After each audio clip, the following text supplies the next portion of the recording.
Now, Her Name Was Christa is a 2020 movie that tells the story of Stephen Booth, a lonely middle-aged telemarketer who is convinced by his coworker Nick to hire a prostitute for the girlfriend experience. But something happens, something big. As this movie progresses, the nature of their relationship exposes a dark side to loneliness, tragedy, and grief. So, why should you watch this movie? Reason number one, Stephen Booth.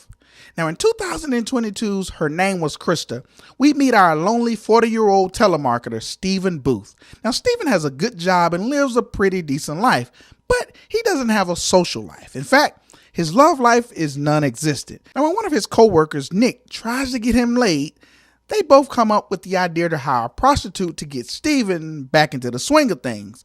But that's when Stephen meets Candy. Reason number two, Christa Sullivan, aka Candy. Now, in 2022, Her Name Was Christa, the lonely 40-year-old Stephen meets a call girl named Candy, real name Christa Sullivan. He hires her to be his girlfriend after a failed attempt to seek a quick thrill from another prostitute. So Christa takes the job because Stephen presents her with an offer that she can't refuse. Reason number three, the girlfriend experience. Now, in 2020, Her Name Was Christa, when a lonely 40-year-old Stephen hires a prostitute named Candy for something called the girlfriend experience. The girlfriend experience includes dinner, dates, overnight stays, travel, and great conversation. And if you think I'm missing something, then yes, I am. That's actually reason number four. Reason number four, he wants no sex. Now, in 2020, Her Name Was Christa, lonely 40-year-old Stephen hires Candy, a local call girl, as his girlfriend, but he doesn't want sex. Yes, Stephen is paying hundreds of dollars a night to wine and dine a prostitute just for companionship of the purest form. Now, the most risque thing that he do on these dates is maybe hold her hand and cuddle, but not even a kiss. Now, what seems like the job of a lifetime for a prostitute, this entire facade comes crashing down when one thing happens. Reason number five, the twist. Now, in 2020, Her Name Was Christa, when the lonely 40-year-old Stephen hires a young prostitute to be his exclusive girlfriend, trying to keep up this lifestyle where he spends hundreds of dollars a day on her, he goes into financial ruin and eventually loses his job. But then, something happens. They actually fall in love. Yes, Christa confesses her love for Stephen, who no longer can afford her. She acknowledges that she doesn't care about the money because she loves Stephen. But then, something else happens.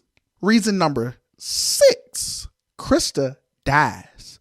Now, in 2022, Her Name Was Christa, lonely 40-year-old Stephen hires a prostitute to be his girlfriend. But even after losing his job, which means he can't afford her, the two actually fall in love. And for the first time, they are ready to consummate their relationship. In other words, they are about to have sex.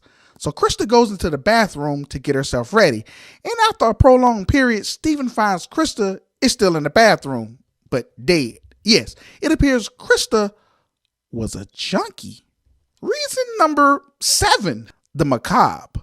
Now, in 2020, Her Name Was Christa, when a 40-year-old loner hires a prostitute to be his girlfriend, they truly fall in love. Now, after months of sexless arrangement, they are about to finally have sex, but she dies in the bathroom due to being a junkie. Now, full of sadness, grief, and extreme loneliness, we as the audience follow Stephen as he mentally and emotionally checks out of reality. Now, what does this mean? They have sex over and over and over. And yes, we see the most graphic descent into madness ever in a movie as Stephen continues to have sex with a rotting corpse. Now, in the end, Her Name Was Christa is more than a simple and tragic love story gone wrong. We learn about the effects loneliness can have on a person and how far they are willing to achieve happiness. So Stephen serves as the best of us and also the worst of us. We see a normal man desecrate a corpse for months because in his mind, Christa never died and was still alive. And this movie is a twisted love story. Why twisted? Because they hold nothing back. We see every sexual act a person can do to a corpse. And unfortunately, even at extreme stages of decay. And until next time, when CEDtalks horror.